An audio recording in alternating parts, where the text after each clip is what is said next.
Exercise 8B question number 1 में हमें question में मेंशन हुआ है कि जो ट्राइंगल्स हैं वो सिमिलर हैं। अब आपको सबसे पहले ये पता होना चाहिए कि सिमिलर और कॉन्ग्रुएंट का डिफरेंस क्या है। सिमिलर का मतलब होता है कि वो शेप सेम होगा, साइज़ नेसेसरीली सेम हो ये ज़रूरी नहीं है। अच्छा, और कॉन्ग्रुएंट का मतलब होता है कि साइज़ भी सेम है और शेप भी सेम है। अब क्वेश्चन में हमें मेंशन हुआ है कि ये दोनों जो ट्राइंगल हैं वो सिमिलर हैं, दैट मीन्स शेप इनका सेम है, साइज़ इक्वल हो ये ज़रूरी नहीं है। अब इसमें सिंस अब हमें फ़ाइंड क्या करना है, ये एंगल फाइंड करना है और ये एंगल फाइंड करना है। क्योंकि हमें एंगल फाइंड करना है तो हम एंगल की ही प्रॉपर्टी लिखेंगे। Since triangle A B C is similar to P Q R, क्योंकि ए बी सी ट्राइंगल और पी क्यू आर सिमिलर हैं, then the corresponding vertices match. जो इसके कॉरिस्पॉन्डिंग वर्टिसेस होंगे वो मैच होंगे। हमें कैसे पता चलेगा कौन सा हम किससे कॉरिस्पॉन्ड करें? ये जो क्वेश्चन में हमें ए बी सी और पी क्यू आर जिस सेटिंग से दिया हुआ है, हम इसी से हमें पता चलेगा। जैसे ए कॉरिस्पॉन्ड है बी के पी के, और बी का कॉरिस्पॉन्डिंग है क्यू, और सी का कॉरिस्पॉन्डिंग है आर। अब ये जो वर्टिसेस हैं वो इसके कॉरिस्पॉन्डिंग है। ए मैच करेगा पी से, बी मैच करेगा क्यू से, और सी जो वर्टेक्स है वो मैच करेगा आर से। सिंस ट्राइंगल अब क्योंकि हमें मिसिंग एंगल फाइंड करना है, इसे since triangle A B C is similar to triangle P, ये स्टेटमेंट्स लिखना ज़रूरी होती है।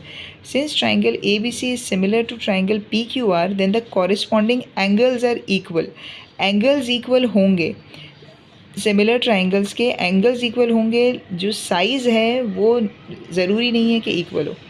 अच्छा, then the corresponding angles are equal. ये जो एंगल एक्स है वो एक्चुअली देखें क्यू, इसका वर्टेक्स है क्यू, वो किससे मैच कर रहा है? बी से। तो यहाँ पर जो क्यू है वो इस बी से मैच कर रहा है, यानी एंगल एक्स 90 का होगा। Angle x is equals to P Q R, हमने इसका वर्टेक्स को मेंशन किया कि क्यू इसका वर्टेक्स है एंगल एक्स का, जो कि इक्वल है एंगल ए बी सी के। ये देखें मैंने इस वर्टेक्स को भी मेंशन किया कि एंगल ए बी सी के इक्वल है। क्यों इक्वल है वो मैंने रीज़न लिखा, क्योंकि जो क्यू है जो बीच वाला है वो हम पहले लिखते हैं।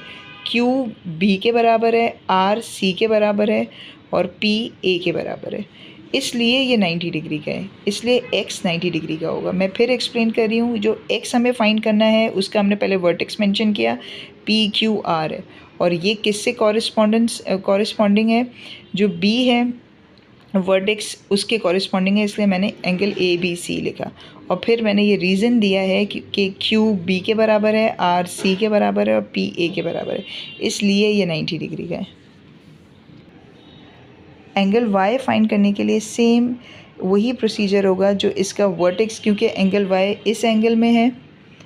अब इसका वर्टेक्स मेंशन करेंगे, ए सी बी है, जो किसके इक्वल है?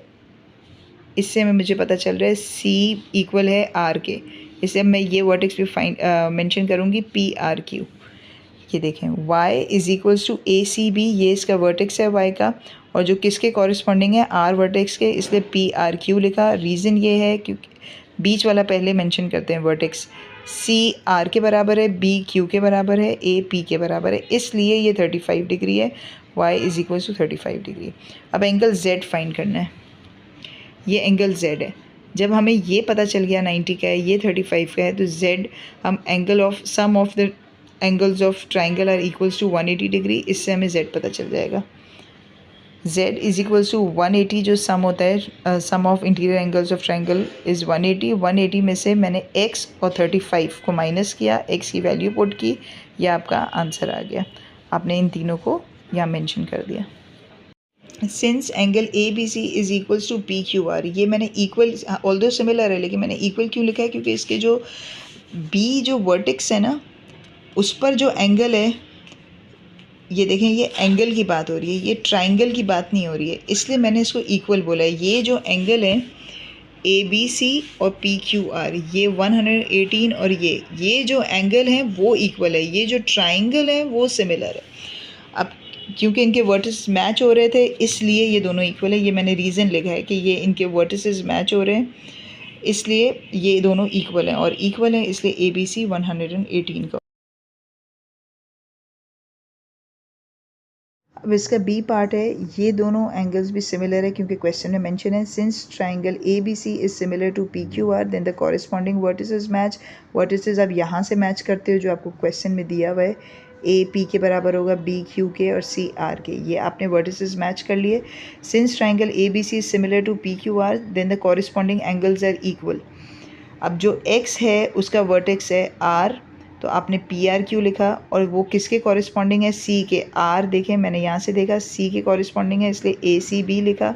रीज़न है r c के बराबर है, q b के बराबर है, p a के बराबर है, इसलिए x की वैल्यू 28 डिग्रीज़ है। y की वैल्यू फाइंड करने के लिए हम sum of interior angles of a triangle are 180 degree. 180 में से b और c की वैल्यू माइनस करेंगे तो आपके पास y की वैल्यू आ जाएगी। y is equal to 180 minus b और c की वैल्यूज़ हमने पुट की, माइनस किया, ये आपके पास y की वैल्यू आ गई।